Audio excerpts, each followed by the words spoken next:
पूरी तरह teacher transfer नीति लागू है। विभाग में उसको लेकर के सारी प्रक्रियाएं अब अंतिम दौर में है और अगले कुछ दिनों में ही शेड्यूल जारी हो जाएगा। और टीचर ट्रांसफर में चूंकि रेशनलाइजेशन हमारे लिए सबसे बड़ा मुद्दा है, जब तक हम छात्र और शिक्षक का अनुपात ठीक नहीं कर लेते तब तक टीचर ट्रांसफर करना बेमानी होगी।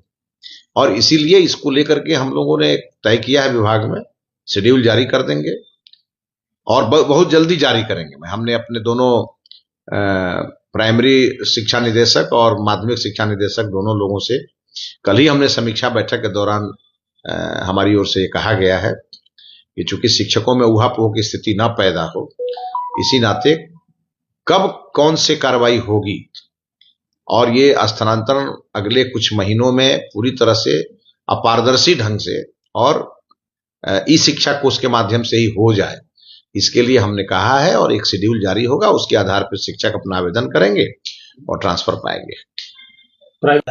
देखिए बड़ी खबर इस वक्त मिल रही है, शिक्षकों के तबादले की अब तैयारी तेज हो चुकी है। यानी कि शिक्षक ट्रांसफर और पोस्टिंग से जुड़ी हुई यह खबर है।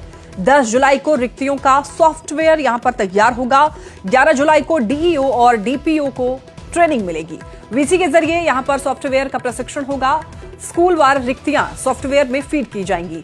15 जुलाई तक जिलों से रिक्तियों का सत्यापन किया जाएगा और हर स्कूल की खाली सीटों का अंतिम निर्धारण होगा। 16 से 20 जुलाई तक आवेदन लिए जा सकते हैं और ऐच्छिक ट्रांसफर के लिए शिक्षकों से आवेदन मांगे जाएंगे। रजनीश हमारे साथ बने हुए हैं। रजनीश, ऐच्छिक ट्रांसफर के लिए कई शिक्षक जो हैं बेताब हैं, काफी लंबे समय से इंतजार कर रहे हैं, अब उनके लिए क्या खुशखबरी है? देखिए, नई सरकार गठन के बाद से ही टीआरई 4 का विज्ञापन हो या फिर ट्रांसफर का मुद्दा हो, लगातार उठ रहा है। इस बीच कल शिक्षा मंत्री मिथिलेश तिवारी ने अपने अधिकारियों के साथ बड़ी बैठक की है और बैठक में टीआरई 4 को लेकर जहां आदेश दिया है कि 25 जुलाई तक पीएससी को टीआरई 4 की अधिसूचना भेज दी। हालांकि उससे पहले बड़ी चुनौती है कि टीचर ट्रांसफर करना जरूरी है, जिसको लेकर कहा यह जा रहा है। हालांकि अंदर खाने से जो खबर आई है न्यूज 18 के पास कि रिक्तियों को लेकर 10 जुलाई को फाइनल सॉफ्टवेयर तैयार किया जाएगा। 11 जुलाई को सभी डीईओ और डीपीओ को ट्रेनिंग दी जाएगी और वीसी के जरिए सॉफ्टवेयर की ट्रेनिंग दी जाएगी। मानक मंडल के आधार पर रिक्तियों को सॉफ्टवेयर में फीड किया जाएगा। इससे 15 जुलाई को 8-8 जिलों के डीपीओ को यानी स्थापना डीपीओ को पटना बुलाया जाएगा विभाग में और किस स्कूल में विषयवार कितनी रिक्ति है ये जानकारी ली जाएगी। रिक्तियां फाइनल फीड होने के बाद ट्रांसफर के लिए आवेदन लिए जाएंगे, जिसकी तारीख लगभग 16 से 20 जुलाई मानी जा रही है। उसके आधार पर पोर्टल पर आवेदन लिए जाएंगे।